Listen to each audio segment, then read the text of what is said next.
L'hôtel triomphal du boulevard a permis à l'ancien ministre et économiste, professeur Albert Ondoosa, d'animer une conférence de presse ayant pour menu redressement du Gabon devant les représentants des partis politiques de l'opposition et société civile ce 13 août. Les journalistes, chers compatriotes, chers participants, dans le présent propos introductif, je ne traiterai pas de l'état de la nation dans sa globalité, pas plus que je ne me lancerai dans des critiques directes du système.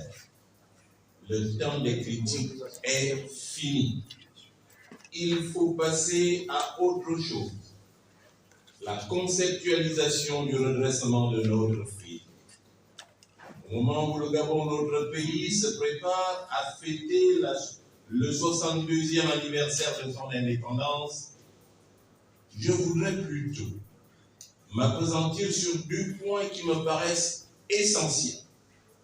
Le cheminement que nous devons suivre pour parvenir à la victoire finale, celle du peuple gabonais dans son entièreté d'une part, et le lancinant problème de nos retraités avec l'esquisse des propositions concrètes de nature à soulager cette frange de notre population qui a travaillé et saigné pour donner une forme et une vie à notre cher pays d'autre part.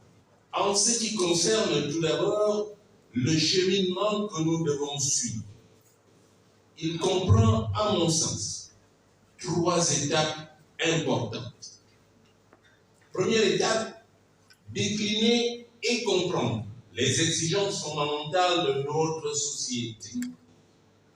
Deuxième étape, identifier et proposer des solutions concrètes et idoines aux problèmes courants. Troisième étape, élaborer et mettre en œuvre une stratégie en vue de sortir le Gabon de l'impasse.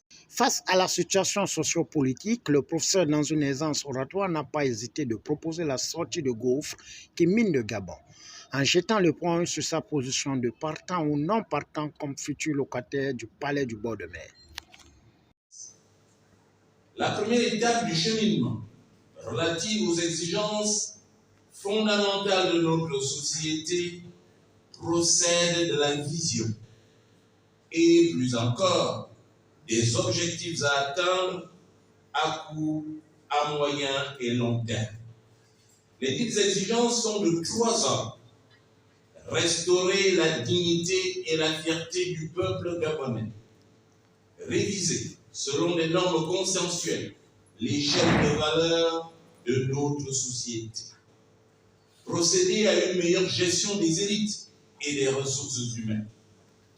La dignité de l'homme est le principe selon lequel une personne ne doit jamais être traitée comme un objet ou comme un moyen, mais comme une entité intrinsèque.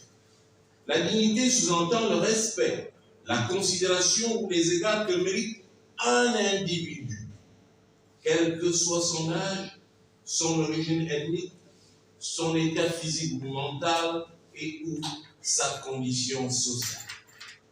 La première obligation qui en découle est de préserver la vie de chaque individu et d'en assurer la sécurité. Est-ce que je suis candidat? Ça obéit à la même préoccupation. On s'intéresse à ce qui est superflu et on laisse de côté ce qui est essentiel. Si notre République fonctionne bien, on n'est pas président pour soi. On dit ça, je ne veux pas être président pour moi-même. Je suis président si le peuple gabonais veut que je sois président. Et le peuple gabonais a les moyens de s'exprimer. Voilà. Est-ce que je suis candidat? Si je dis que je suis candidat, ça change tout. Il y a tant d'autres qui sont déclarés.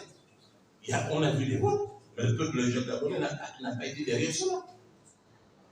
Ce que moi j'attends, c'est que, et ce que j'ai appris, et c'est ce qui se fait par ailleurs, c'est qu'il y a un projet auquel on adhère.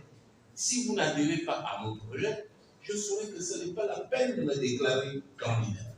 En revanche, si le peuple gabonais, dans sa globalité, adhère au projet que je propose, alors, fort de cette adhésion et fort de son appui, je me déclarerai candidat. Donc, monsieur, ne vous pressez pas. Attendons l'expression du peuple gabonais. Et vous qui êtes journaliste, posez la question aux Gabonais de la rue. Ondo Saadissa, est-ce que vous adhérez ou non à votre projet? Là, vous aurez la bonne réponse, la réponse qui permettra à moi de vous dire je ne suis pas candidat ou que je le suis. Commençons par ce par quoi on doit commencer et donnons toute l'importance à leur chose. Bien évidemment, nous avons été 50 ans dans un système de haut. Le chef de l'État dit à gauche, tout le monde va à gauche. Il dit à droite, tout le monde va à droite. Si nous devons le changer, commençons par donner au peuple tout ça, au peuple gabonais, toute sa puissance. Vous êtes journaliste, faites des enquêtes, interrogez le peuple gabonais. On ça vous propose tel ou tel chose. Et quand vous revenez, le peuple n'a pas compris tel ou tel aspect de votre projet. Et posez-moi des questions, je vous répondrai. Et je serai candidat le jour où majoritairement le peuple gabonais aura adhéré à mon projet. Pour le moment, je maintiens la position que j'ai eue. Je suis candidat à la candidature. Prenons le défi de redresser notre pays, mais ce redressement passe par la contribution de chacun en regardant le rétroviseur. C'est pas seulement que cette conférence a pu faire dans une ambiance bonne enfant.